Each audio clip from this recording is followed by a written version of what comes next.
मिथुन राशि मृगशिरा नक्षत्र 5/3 हूँ देवगण, आद्रा नक्षत्र 6/3 हूँ मनुष्यगण, पुनर्वसु नक्षत्र 7/3 हूँ देवगण।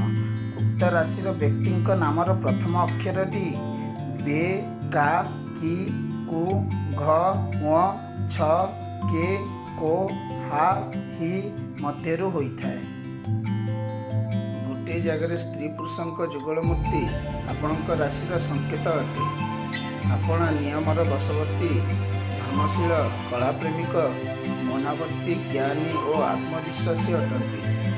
जनसमाज रे आदरणीय, विचक्षण बुद्धि, कर्मवीर, जनप्रिय, न्यायवंत, चतुर सबु विषय परिदर्शिता थाए।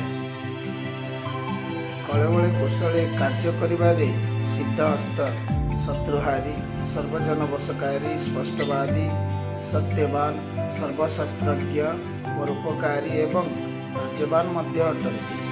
बेले बेले निजर अहम भाव प्रकाश पाई। ए राशि अधिपति ग्रह हेले बुध।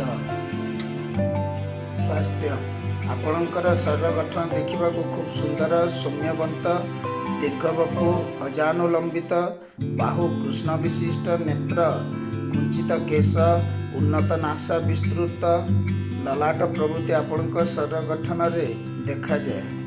आपणकर साहस्य वदन, हस हस मुख, सुंदर पोशाक, प्रसाधन सामग्री व्यवहार आपणकर रूप अति आकर्षणीय होता है। संयमता रखिपार नथिबारु परिणत बयस विभिन्न रोग देखा जाए। रक्तहीनता, रक्तजात रोग, स्नायुविक दुर्बलता, वायु और उदर रोग, अधिक परिश्रम और संयमता प्रति सतर्क रुहतु।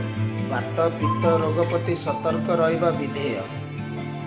कामोत्तर मनोभाव और निशा पानी दूरे रुहतु। वृद्धावस्था पक्षाघात रोगर सम्मुखीन हो पारती। राग, मसला, तेल, घी और चर्बी जातीय खाद्य निर्वृत रही निरामिष आहार रे तृप्ति पाआंतु। स्वभाव आपण बहुत चालाक और चतुर, व्यवहार मार्जित, हास्य रसप्रिय, परिष्कार और सुंदर पोशाक, सुभाषित प्रसाधन सामग्री, कला, संस्कृति, नृत्य, संगीत प्रति आपणकर बहुत दुर्बलता थाए। केतेक क्षेत्र में पर स्त्री व पुरुष प्रति अत्यधिक आसक्त होइथांती।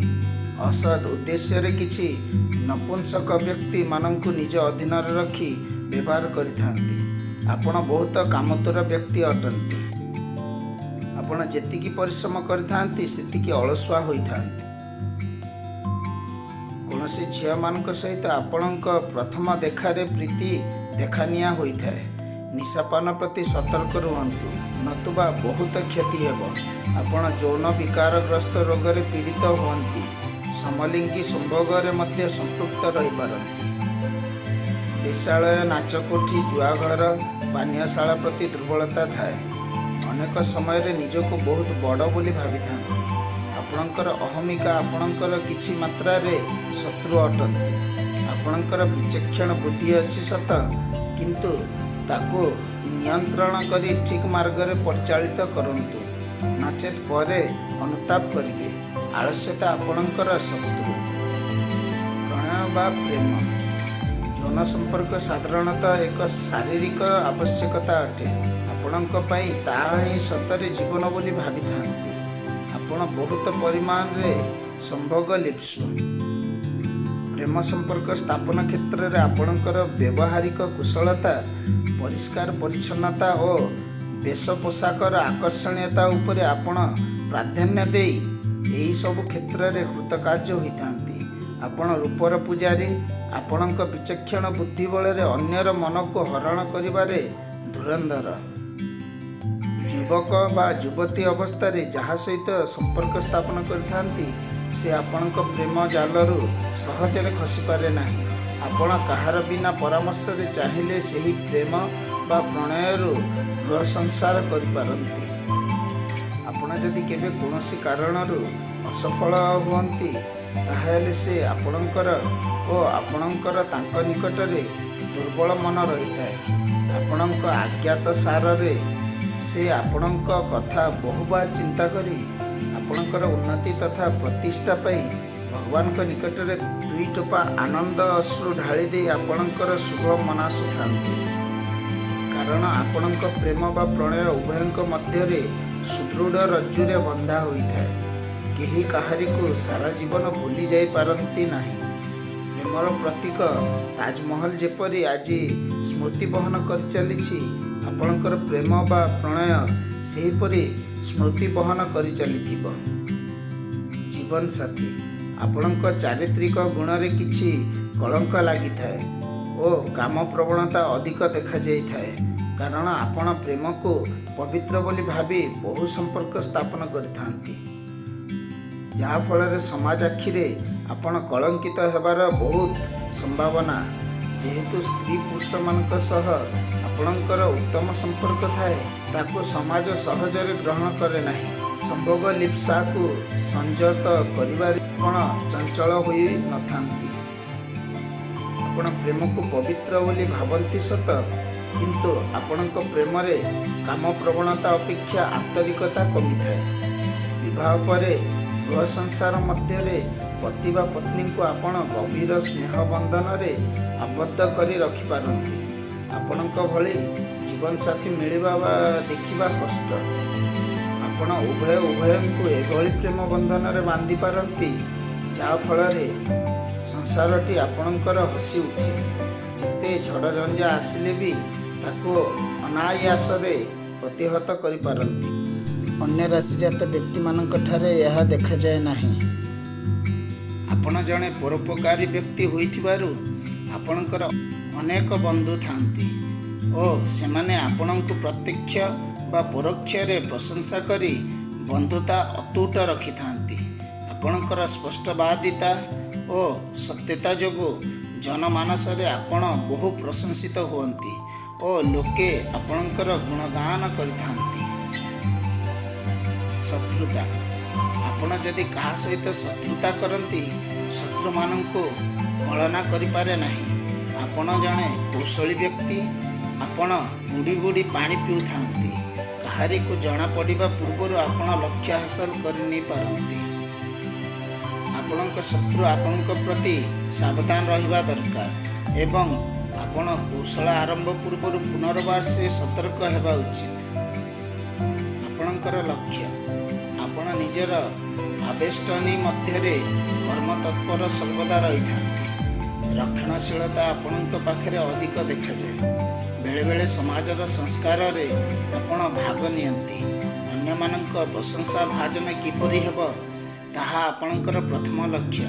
ଆପଣଙ୍କର ମଧୁର ବ୍ୟବହାର ଦ୍ୱାରା ଅନ୍ୟମାନଙ୍କୁ ନିଜ ପ୍ରତି ଆକୃଷ୍ଟ କରିପାରନ୍ତି।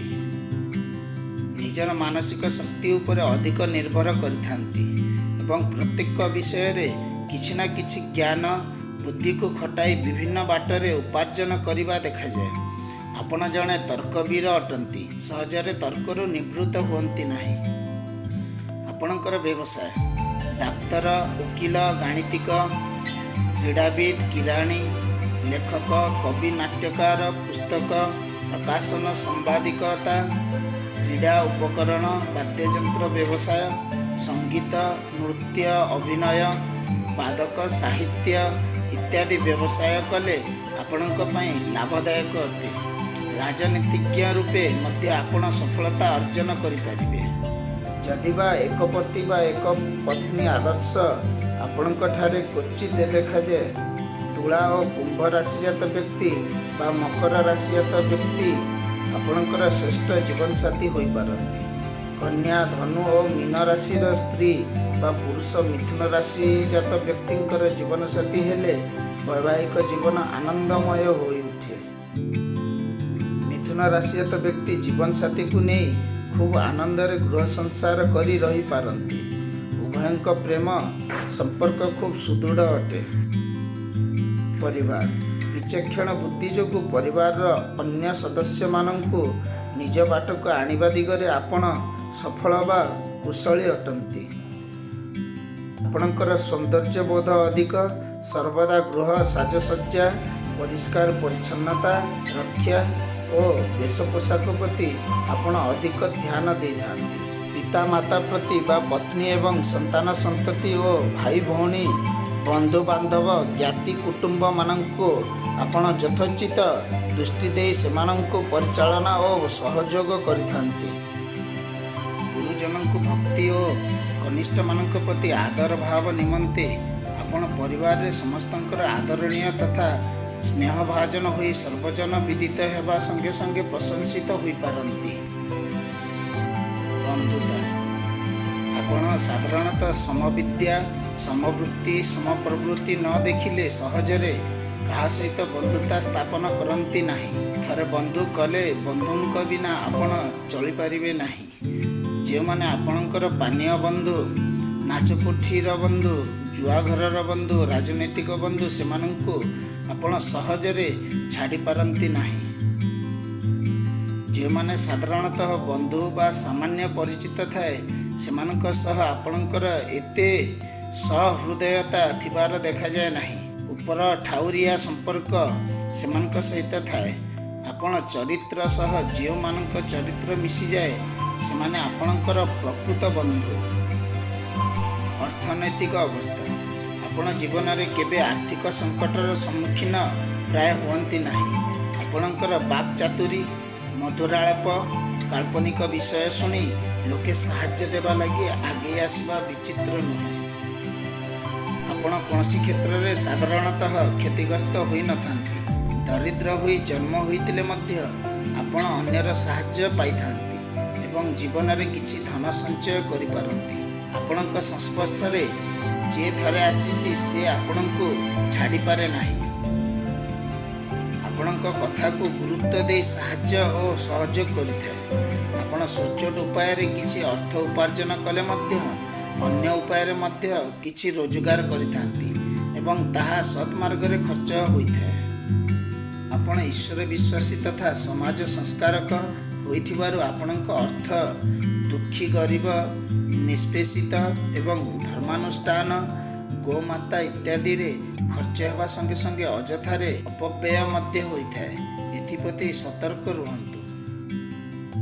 ଆଧ୍ୟାତ୍ମିକତା। ଆପଣଙ୍କର ଦ୍ୱନ୍ଦ୍ୱଭାବ, ସଂଶୟ, ଦ୍ୱିଧା ମାନସିକ ଭାରସାମ୍ୟତା ଯୋଗୁଁ ଆଧ୍ୟାତ୍ମିକତା ଚେତନାର ସମ୍ମିଶ୍ରଣ ଘଟିଥାଏ। ଧର୍ମ ଦିଗରୁ ରକ୍ଷଣଶୀଳତା ଓ ସମାଜ ଦୃଷ୍ଟିରୁ ସଂସ୍କାରବାଦୀ ନିମନ୍ତେ ଆପଣଙ୍କର ବିଷୟ ବାସନା ମଧ୍ୟ ରହିଥାଏ। ସେଥିପାଇଁ ଆପଣ ପାଖରେ ଉଦାସୀନତା ପ୍ରକୃତି ପରିଲକ୍ଷିତ ହୁଏ। ମାନସିକ ଅଶାନ୍ତି। ଆପଣଙ୍କର ଭାବାବେଗ ଜନିତ ଅଶାନ୍ତି ଯୋଗୁଁ ଆପଣଙ୍କ ମନ ଅନେକ ସମୟରେ ଦୁର୍ବଳ ହୋଇପଡ଼ିଥାଏ। ଆପଣଙ୍କର ଦୁଶ୍ଚିନ୍ତା ପ୍ରାୟତଃ ଯୌନମୂଳକ ବୋଲି ଧରାଯାଏ। ନିଜର ଅଭିଳାଷ ଜନିତ ଅର୍ଥ ହାନି ହେତୁ ଆପଣ ଅନେକ ସମୟରେ ଚିନ୍ତାଗ୍ରସ୍ତ ହୋଇପଡ଼ନ୍ତି।